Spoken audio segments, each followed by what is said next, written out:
CDC is advising that you stay in your home. We show up. Keep their heads down!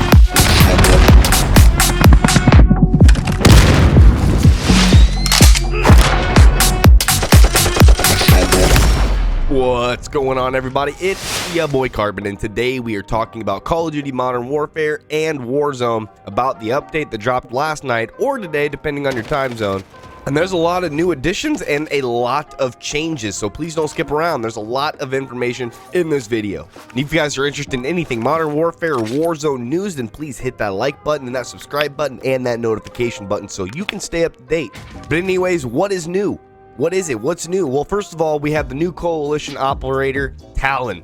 And he also has a dog named Indiana, which is all now available for purchase with the Talon operator bundle in Call of Duty Modern Warfare and Warzone's in-game store. Talon is a part of the coalition forces in the game. The bundle includes Talon, Indiana, dog, the legendary 2-weapon blueprints, and 2-tier skips. I really wish I wasn't master rank and, max tier in battle pass. There's really none for me to work for. So yeah, the new operator can be used in Modern Warfare and Warzone. But what else is new?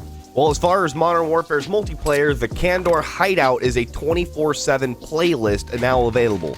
There's also the new Infected multiplayer mode with night vision. So Infected in the dark, basically. Survivors have a thermal sight and limited, basically, battery for your night vision goggles, and the Infected can see in the dark. So it's basically realism damage, so you gotta make those headshots count. This is going to be pretty insane.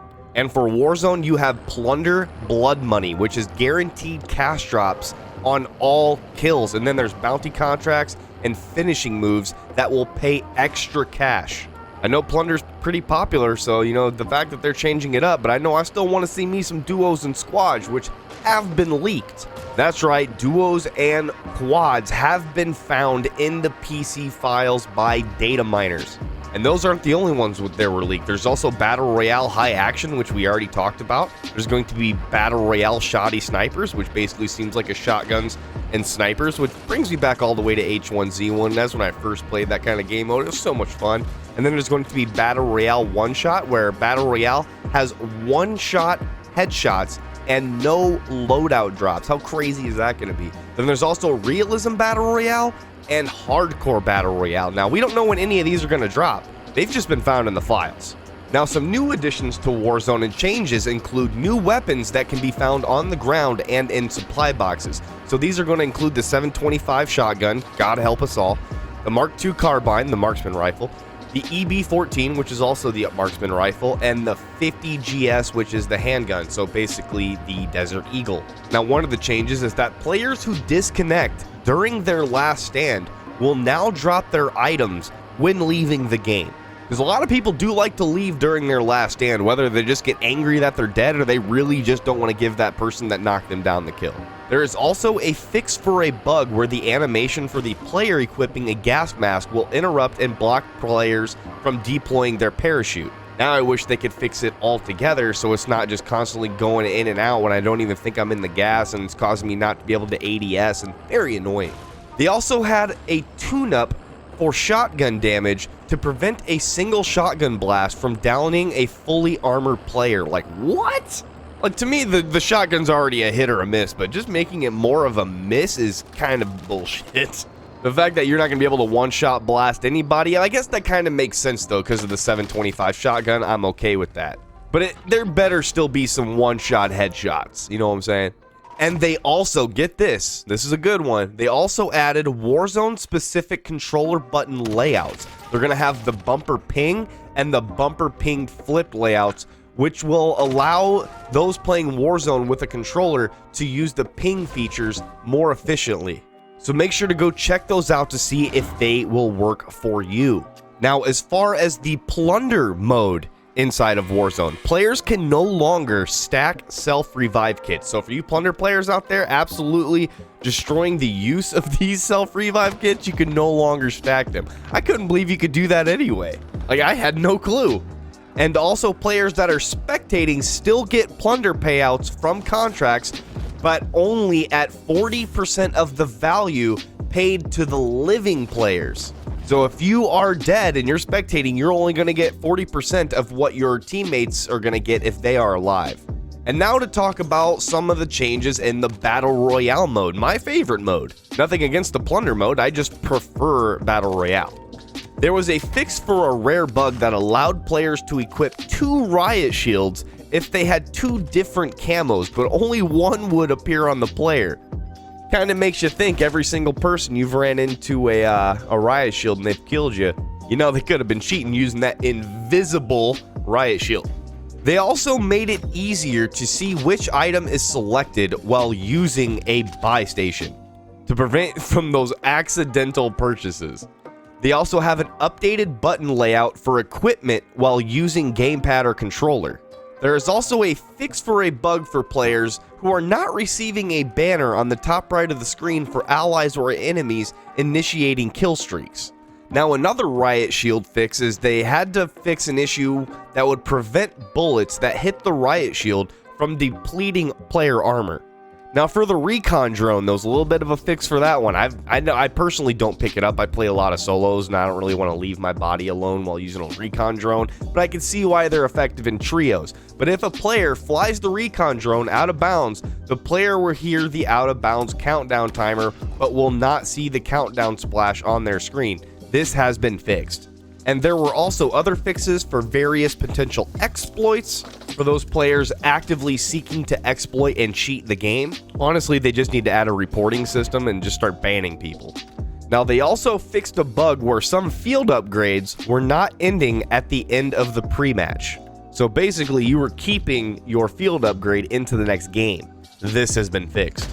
And finally, players will now get a kill when someone that you've downed disconnects from the game, which happens entirely too often. And get this, they've also reduced the amount of cash given for averting a bounty. So if you have a bounty that's on you and somebody's hunting you and you survive it, they reduce the amount of cash.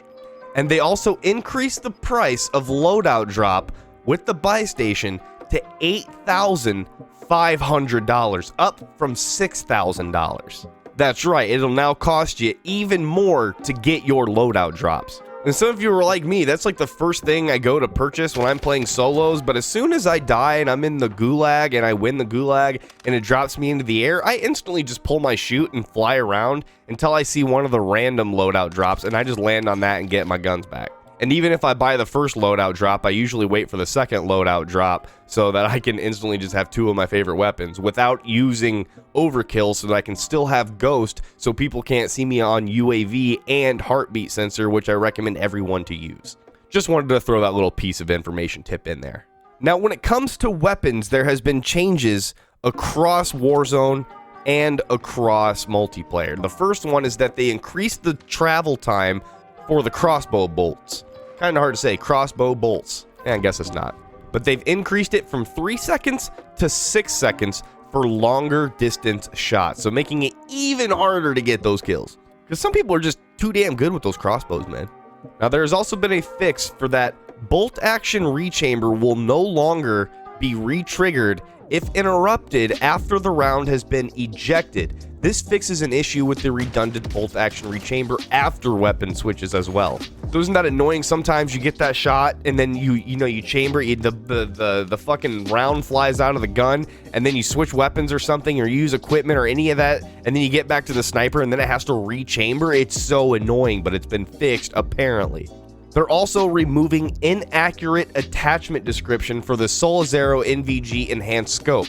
It will now include optic glint visible to enemies. So for those of you using those night vision goggles, the enhanced scope on your sniper rifles, we can see those glints. Just because it says it didn't say it before doesn't mean we couldn't see it. We could always see it, but now it's in the description. And for perks, Amped. The first one we're talking about is Amped, and it's one of my favorite ones. It's able to switch between my sniper and my other gun very quickly. They increased Amp's reload speed for the Strela P, the Pilot, and the Joker. Now, as far as the perk EOD, the damage resistance fixes and tuning, a couple of different changes here. They fixed an issue where the thermite equipment was not showing the damage resistance icon even through damage resistance being applied. And for both stuck thermite and thermite bolts, so basically either the throwable thermites or the ones attached to the crossbow, both of those will no longer have their damage reduced. Now, there's a couple changes specifically for PC players, and I think they're going to like these ones. The first one is stun grenades are now less intense. I know Dr. Disrespect is going to be happy about that one. And also several fixes to prevent crashes and improve stability. How many of you guys experience all these errors in Warzone? Like I do. Like, I get so many errors.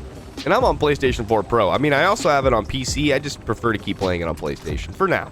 But yeah, that's basically it for the update that dropped last night / this morning. Please leave your thoughts about the updates in the comments. Let me know if you guys agree with a lot of things being added. If you'd like to see other changes, let me know down below. I do read them. And also, if you like the video, please like the video, hit that subscribe button and that notification button so you can stay up to date for whenever notifications are working on YouTube. And also leave a comment, let me know what I did wrong. You guys always do. It's your boy Carbon. Peace.